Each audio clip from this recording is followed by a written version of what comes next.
mais qui est un pan important en termes de création d'emplois, de participation à notre PIB, d'apport en devises pour ce pays. C'est le premier secteur qui donne des devises à ce pays.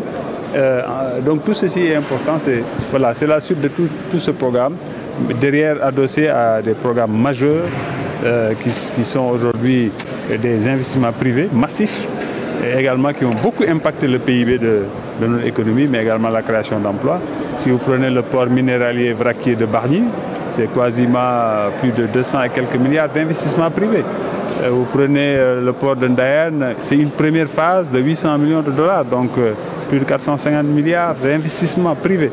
Donc tout ceci, et ce port de Ndayane, la pose de la première pierre se fera ce 6 janvier. Le port minéralier vraquier de Bargny est aujourd'hui à plus de 65% de réalisation. Donc vous voyez, tout ça, c'est nos programmes dans la sécurité des pêcheurs qui touchent à la surveillance de nos mers. Le Sénégal s'est doté quand même d'un avion de surveillance très moderne de nos mers. C'est 6 navettes ultra modernes qu'on envoie en réparation pour plus de 5,6 milliards. C'est une politique pour réhabiliter nos stations côtières de surveillance. C'est la géolocalisation que nous voulons finaliser parce que les tests sont concluants. Donc c'est cet ensemble-là. La question des licences de pêche, monsieur le ministre, a été... Les députés portent la voix de leur peuple. Donc quand ils viennent d'une zone, qu'ils portent les attentes de cette zone. Et le marché central au poisson est assez capital par rapport à ce qu'il représente en termes d'emploi. Ce n'est pas énorme, mais d'acteurs. On parle de plus de 8000 personnes qui fréquentent quotidiennement ce marché, mais également sa participation dans l'équilibre alimentaire. C'est une de nos missions, nous, en tant que département. Donc tout ceci fait que ce marché commence à être vieux. Effectivement, il y avait des difficultés. Les salariés se plaignent de leur statut, qui est un statut de prestataire ou de contractuel. Il y avait un problème également d'investissement qui font défaut, tel que l'assainissement, mais également le marché Diola qui a été déplacé au marché central de Pikine, mais qui était au port.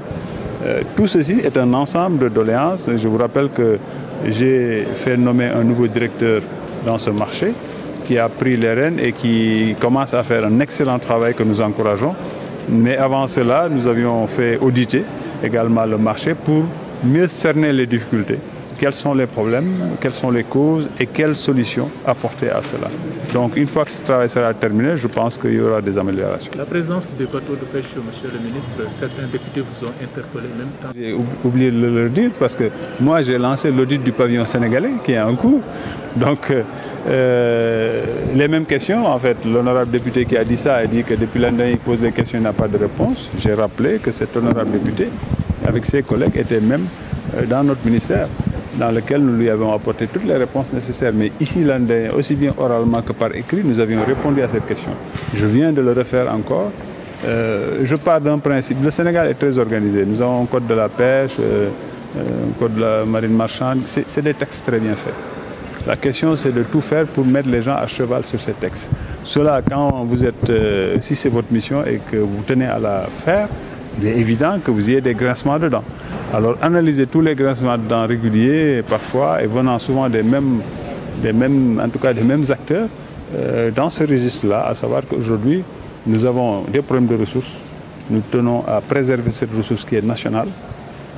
Nous avons un secteur qui, de notre point de vue, peut être porteur de notre économie. Donc nous devons tout faire pour. Nous avons des droits qui sont là, acquis, que nous ne pouvons pas ignorer. Par contre, nous devons regarder l'ensemble des droits, leur conformité par rapport à nos textes, et c'est le travail qu'on est en train de faire. La flotte sénégalaise, si vous la comparez à des pays qui ont beaucoup moins de côtes que nous et qui sont frontaliers, vous comprendrez que ce n'est pas grand-chose.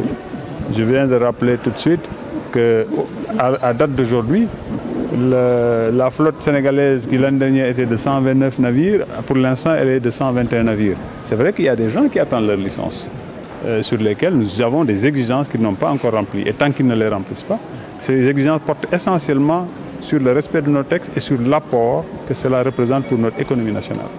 Donc, quand ce sera fait, ça ira. Ces licences, il n'y a même pas 2 ans, elles étaient de plus de 196, 195. Si aujourd'hui on est dans 121, et si le ministre que je suis me représente encore devant vous, en vous disant que dans le respect des textes du Sénégal, une demande de licence nouvelle qui passe par une commission d'attribution, etc., Alioune Ndoye n'en a pas encore attribué. Alors quel est le débat qu'on veut nous tenir? Pourquoi revenir toujours sur le même débat? Il faut qu'on apprenne à se dire les vérités. Parfois c'est pas agréable, mais on est obligé de le faire. Donc la ressource, tout le monde est responsable. Nous avons rappelé que la pêche industrielle est souvent pointée du doigt. Cette pêche industrielle elle est nécessaire. Nous devons, nous, aujourd'hui, encourager des industries, des armateurs sénégalais. C'est ce que nous sommes en train de faire. Nous avons ici des industries qui exportent aux États-Unis, si vous savez ce que cela représente en termes de difficultés par rapport à tout ce qui est alimentaire. Et cela, c'est avec l'accompagnement de l'État. Donc, ces industries aujourd'hui, en termes de débarquement, donc je parle de la pression sur la ressource, ne dépassent pas au moment où je parle 17%. Donc, le reste, c'est notre pêche artisanale qui est dynamique et dont on a besoin, parce que cette pêche artisanale, elle fait vivre énormément de gens, elle fait travailler énormément de gens.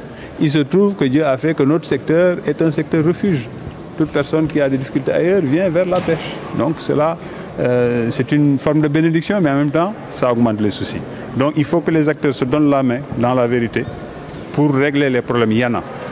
Le ministre que je suis n'a jamais osé dire qu'il n'y a pas de problème. Et s'il n'y en avait pas, à la rigueur, notre mission serait presque pas intéressante. Il y a des difficultés, il y a des challenges à relever. Nous ne pouvons le faire qu'ensemble.